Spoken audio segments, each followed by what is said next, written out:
Kasih karunia dan damai sejahtera dari Allah Bapa dan anaknya Tuhan Yesus Kristus menyertai kamu sekalian. Amin. Shalom, selamat pagi saudaraku yang dikasihi Tuhan kita Yesus Kristus.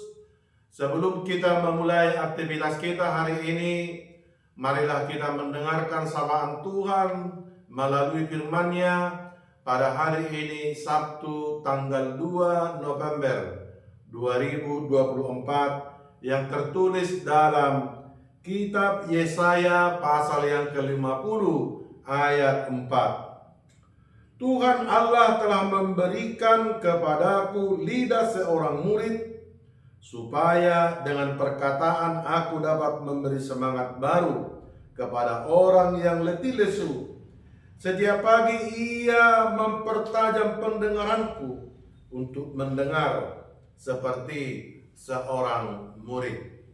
Dalam bahasa Batak dikatakan demikian, nunga dilehot Tuhan Jehovah tu ahu dila siseam, asa huboto pasabam rohani naloja marhite sian hatai, sai disungguli do ahu ganu sogot, dipatinggil pinggolku marbinege songon siseam.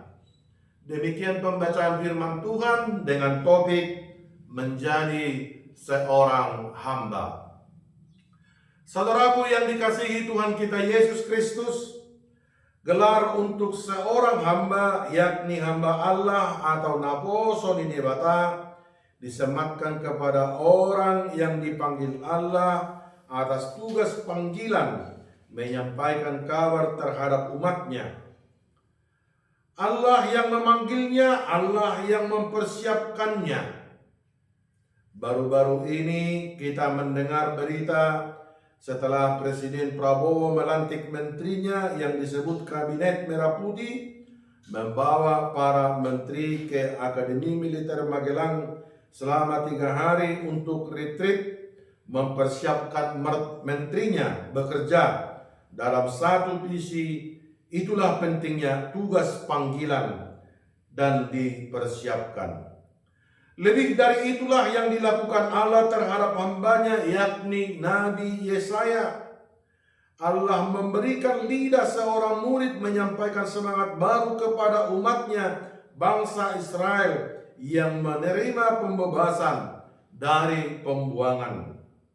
Tentulah pesan semangat baru ini sesuai dengan kondisi bangsa Israel seolah tidak memiliki pengharapan dan pembebasan. Seolah Allah tidak berkuasa membebaskan umatnya, tidak mampu menolong umatnya. Dalam kondisi yang demikian, Nabi Yesaya tampil sebagai hamba untuk memberi semangat baru, untuk melihat Allah yang penuh kuasa membebaskan umatnya. Sebagai seorang hamba yang mengemban tugas dari Allah, tentu ada ketaatan sehingga memiliki lidah seorang murid supaya dengan perkataannya dapat memberi semangat baru.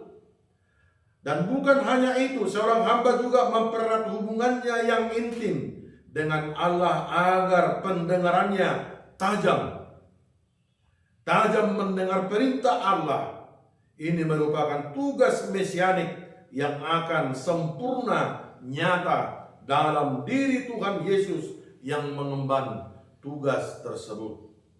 Tuhan Yesus adalah hamba Allah yang menjalankan misinya menyelamatkan manusia.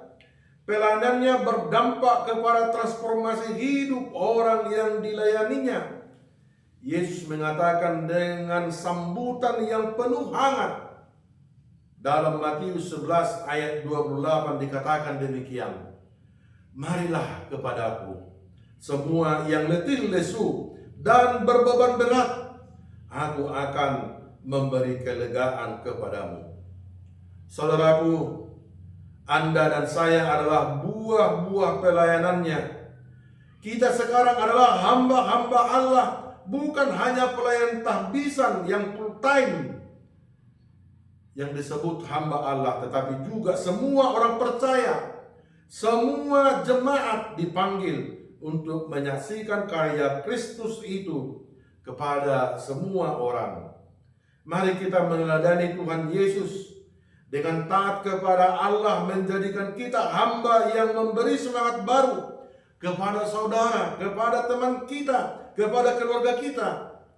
Jangan biarkan lidah kita menjadi lidah yang tak bertulang, yang tidak bisa dikontrol. Sebaliknya, berusahalah sebagai dengan segenap daya menjadikan lidah kita sebagai lidah seorang murid. Artinya, lidah seorang yang sudah diajar, yaitu yang dikendalikan sehingga bermanfaat. Banyak pelayan Tuhan yang kurang mampu menjaga lidahnya sendiri, sehingga kata-kata yang sembarangan atau percakapan yang sembrono sering terucap dan mengecewakan jemaat. Lidahnya tidak memberitakan kebenaran, melainkan menyesatkan orang lain. Sangatlah perlu kita sadari akan keberadaan kita semua sebagai hamba Allah. Mari kita memberi semangat baru melalui lidah kita dan mempertajam pendengaran kita akan firman-Nya, karena demikianlah Allah mempersiapkan kita sebagai seorang hamba. Semuanya itu bisa kita lakukan dengan meneladani Kristus, hamba Allah yang diutus menyelamatkan kita. Demikianlah sapaan firman Tuhan untuk kita. Tuhan menyertai dalam aktivitas kita hari ini. Tuhan memberkati.